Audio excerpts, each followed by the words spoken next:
हाय दोस्तों, full stack development using वर्न series में आपका स्वागत है। आज हम लोग देखेंगे कि MongoDB क्या है और इसे हम कैसे इंस्टॉल करेंगे। तो MongoDB एक डेटाबेस है और ये खास बात इसमें यह है कि ये नो एसक्यूएल डेटाबेस है। मतलब जनरली डेटाबेस जो हम लोगों ने पढ़ा है उस डेटाबेस में एसक्यूएल का इस्तेमाल होता है डेटा को मैनेज करने के लिए, जबकि यहाँ पर एसक्यूएल का इस्तेमाल नहीं होता। ठीक है। दूसरा ये है कि ये ओपन सोर्स है और ये नो एसक्यूएल है, बिल्कुल एसक्यूएल का इस्तेमाल नहीं होगा और इसमें अलग ढंग से डेटा को मैनेज किया जाता है। और ये ज्यादा बेहतर होता है किसके लिए? जब आपको लार्ज सेट ऑफ डेटा, मतलब बहुत बड़े डेटा को मैनेज करना हो तो आप इसका इस्तेमाल कर सकते हैं। ये स्कीमा लेस डेटाबेस है। स्कीमा का मतलब कि डेटा को स्टोर करने से पहले हमें उसका एक स्ट्रक्चर बनाना पड़ता है, जो स्ट्रक्चर को हम लोग स्कीमा बोलते हैं। तो MongoDB में स्कीमा नहीं बनाना पड़ता, मतलब स्ट्रक्चर नहीं बताना पड़ता कि पहले नेम रखेंगे, फिर एज रखेंगे, फिर एड्रेस रखेंगे, तो ये नहीं बताना पड़ता।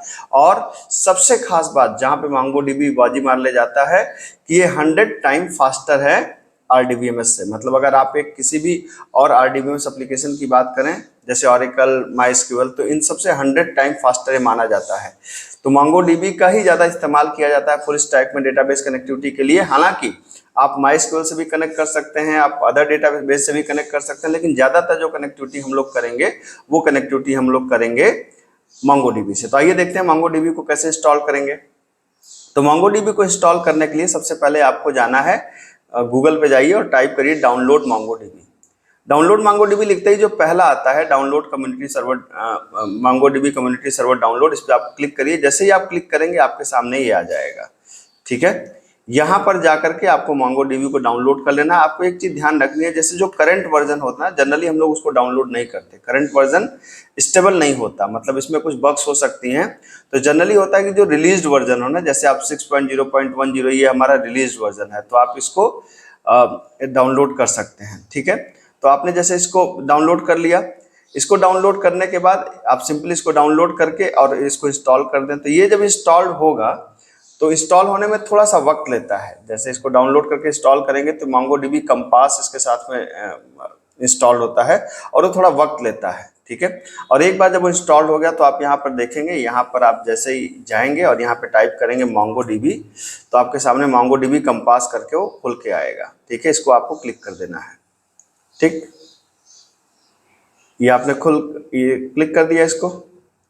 अब ये कंपास आपके सामने खुल जाएगा। तो आप देख सकते हैं ये MongoDB लोकल होस्ट :27017 इसका पोर्ट है जिसपे चलता है। आपको सिंपली कनेक्ट कर देना है और यहाँ पे कनेक्ट ये हो जाएगा आपका डेटाबेस से। ठीक है। तो यहाँ पर ये सारे डेटाबेस आपको दिख रहे हैं, admin, config, local, MyDB database दिख रहे हैं। इसके साथ एक और बहुत इंपॉर्टेंट चीज मैं आपको बताऊंगा कि ज्यादातर लोग या जब हम लोग प्रोग्रामिंग करते हैं तो हमें बहुत जगह पे कमांड्स लिखने होते हैं। कंपास जो हमारा है, ये हमारा जो टूल है, ये एक ऐसा टूल है जो GUI फैसिलिटी आपको देता है कि MongoDB को आप ग्राफिकली मैनेज कर सकते हैं। लेकिन MongoDB को अगर आप कमांड प्रॉम्प्ट से मैनेज करना चाहते हैं, MongoDB को मान लीजिए आप चाहते हैं कमांड, क्योंकि प्रोग्रामिंग में बार बार हमको कमांड लिखना पड़ेगा, तो कमांड से अगर आप मैनेज करना चाहते हैं तो आपको MongoDB सेल को डाउनलोड करके इंस्टॉल करना पड़ेगा। पुराने वर्जन में सेल MongoDB के साथ में ही आता था, लेकिन नए वर्जन में सेल को अलग से डाउनलोड करना पड़ता है। तो आप उसके लिए क्या करेंगे, यहाँ पर जाएं। ठीक है। यहाँ पर जाने के बाद आप यहाँ पर जैसे आपने क्लिक किया ना डाउनलोड MongoDB, यहाँ पे जाएं, यहाँ पे कहें MongoDB सेल डाउनलोड। जैसे MongoDB सेल डाउनलोड पे आप क्लिक करेंगे आपके सामने ये वाला पेज खुल जाएगा। तो इस पेज पे आप जाएं और यहाँ पे MongoDB सेल डाउनलोड का ऑप्शन है, यहाँ पर जाकर इसको आप डाउनलोड कर लें। ये एक बेसिकली जिप फोल्डर आपको मिलेगा, मतलब आप इसको इस तरीके से समझ सकते हैं कि ये एक जिप फोल्डर मिलेगा। उस जिप फोल्डर को आप ले जाइए C के अंदर, प्रोग्राम फाइल्स के अंदर। ठीक है। प्रोग्राम फाइल्स के अंदर MongoDB के अंदर Mongo sh करके ये फोल्डर बनेगा आपको, तो Mongo sh के अंदर आप इसको रख दीजिए। ठीक है।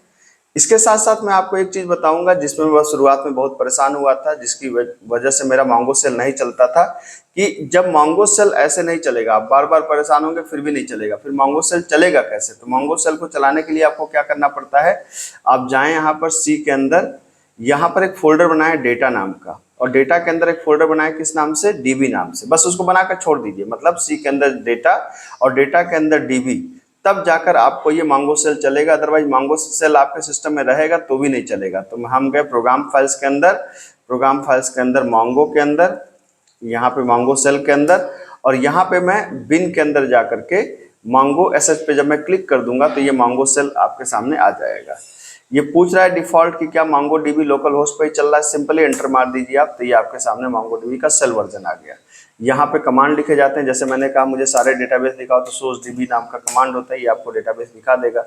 तो इस तरीके से आपको सबसे पहले अगर MongoDB पे काम करना है तो आपको दो चीज इंस्टॉल करना पड़ेगा। क्या क्या? एक MongoDB कंपास जो GUI टूल है, ये GUI टूल है हमारा, ठीक है, जो जिसमें हर चीज ग्राफिकल फॉर्मेट में दिखती है। और उसके साथ साथ Mongo SH हमारे पास क्या है, ये कमांड सेल है जो हम कमांड लिखेंगे। तो अगर आप प्रोग्रामिंग के नजरिए से देख रहे हैं तो आपको कमांड की भी जरूरत पड़ेगी और जरूरत पड़ेगी आपको Mongo कंपास की भी। तो कंपास और सेल दोनों को आप जरूर इंस्टॉल कर लें और फिर हम लोग MongoDB के चीजों को आगे पढ़ते हैं। मिलते हैं अगली क्लास में। Thank you so much.